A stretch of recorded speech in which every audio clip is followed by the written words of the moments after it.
So, okay, do we want to know about the crab? Bearish crab. Oh, nice clean slate. The canvas, man. All right. So, a bearish crab, man. Bearish crab pattern. It always starts with an impulse, right? Doesn't really matter what the impulse is, from X to A. Okay, big move down. Then we retrace between 38% of the way, 38.2% of the way, right here, to 50% of the way. No higher than 50%, okay? No higher. And then, from there, we would retrace from A to B between 38% of the way to 88.6% of the way. Remember? Hey, dude, remember this is like a Ripple, dude. 88.6%. Trying to get this, man. It's tough. Okay, pretty much 88.6. All right, and here is this is what really separates from the bat. Okay, so we must have a 1.618 fib extension all the way up, dude. You have to have it.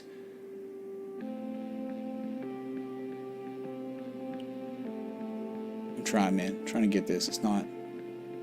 Gosh, dang it. All right, 1618. Okay, so when you have the 1618. From B to C, you must remain within a 224% retrace to a 361.8% retrace. Okay, so that means from B, from the anchor point high to low, right? We did it like this. This is how you get it. All right.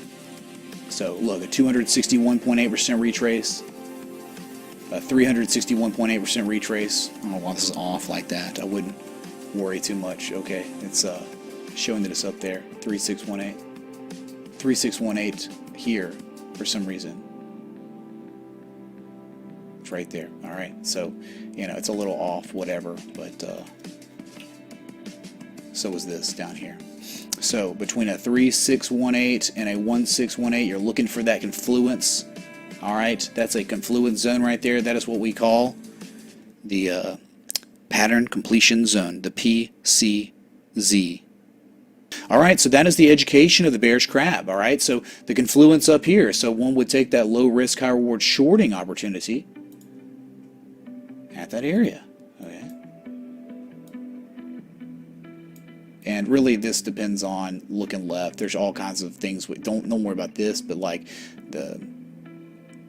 it's all relevant to the situation. Okay, looking left, you might have a better glimpse of what would be a good stop. Okay. From your low point to high point, when we finally got up there, from the entry, we'd be looking for a 38% retrace. Crap, man. It's going to be second targets. I mean, you could almost guess it, right? Big surprise. 618. All right, so the 618, right? The golden retrace, second target. And then third target, of course, can be 100%, 88%, whatever. Sorry, this is bleeding into my Activision chart, of course. All right, so reasonable targets. That is your bearish crab. Sorry about that, up there. Questions, anybody? Bueller? And up here at these areas, remember, you're not just relying on the confluence, you're relying, hopefully at this area, we would have some sort of bearish pattern. At this area, we would have some sort of bearish divergence on both oscillators. Do you understand what I'm saying? Coinciding variables that goes along with the harmonics going to make it much more powerful, much more reliable, much more potentially kingish. Okay? Your bearish crab pattern.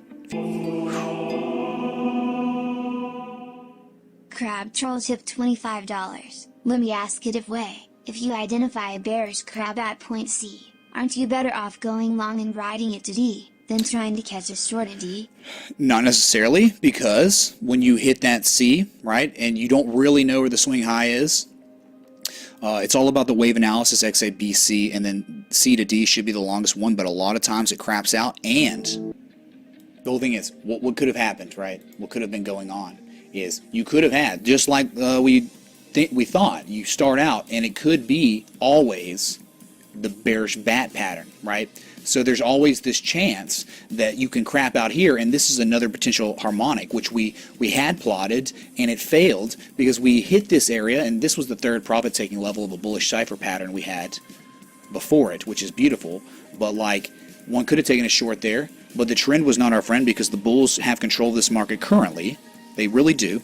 And so any kind of bearish pattern in a uptrend is going to be much less reliable than a bullish pattern in an uptrend, right? So that failed. And so once we broke the 886, we knew this pattern had become invalid, and then we know, after the dust settled and I got done streaming stuff and started looking at the charts, realized, okay, so we would go from the bearish bat to the crab. Okay, there's only 2 of these harmonics that you have to meet the criteria perfectly. Weirdly, oddly enough, X, A, B, C all are the exact same criteria for the bat as it would be for the crab, except from C to D. So there's always that chance the 88.6% retrace could scrub out. And it's funny you ask that because we're going to look at XRP right now, and I'm going to chug, but hey, I think you and other people are getting some education or just value out of this. Okay, what I'm talking about here is your bearish bat, potential bearish bat. And before we even created the 88.6% retrace down here, we were at like a 30-40% retrace from A to B. We plotted it like this, and I did an actual static video on XRP and said this is do or die time. This is do or die time for Ripple. You cannot fall any lower than the 886. And so as you can see, we pivoted, but you're not finding much demand at all. Okay, so it's like X, A, B, C, you're waiting for D for the short instead of waiting for C to run to the upside, because you're always looking for that. It's like the new wave, right?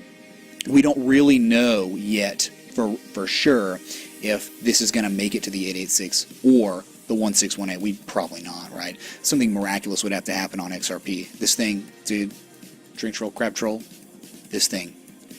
This was the worst. This was not a good pick for 2019 to make any kind of gains. Where we were in January is where we are right now. Okay, but traders market, we had the bullish cipher pattern where we took an entry at the 786 retrace, and it was also the 1272 retrace from B to C, B to C, X to C. Okay, confluence area. We took the entry there. We ran up. Within a day, we hit our first target.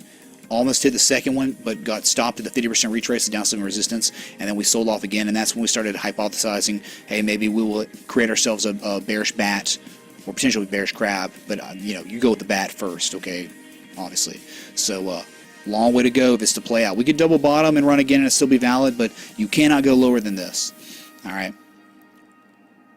So, anyway, I hope that helps a little bit, but, a lot of times it can go to the upside and then crap out and then be done, and it could be a completely invalid pattern. But we know by the time we're like halfway there or whatever, we know it's a valid potential pattern, so we could set up our alerts, get ready to take an entry on a short up here if we ever got there. Sometimes you wick and you touch it one time and you never see it again before hitting that first target, second target, and then you run again, okay? Or you just keep selling off. So, holy crap, I'm going to have to go get a mug to chug, all right? Let me know if that helps. Kangs, man. Kangs.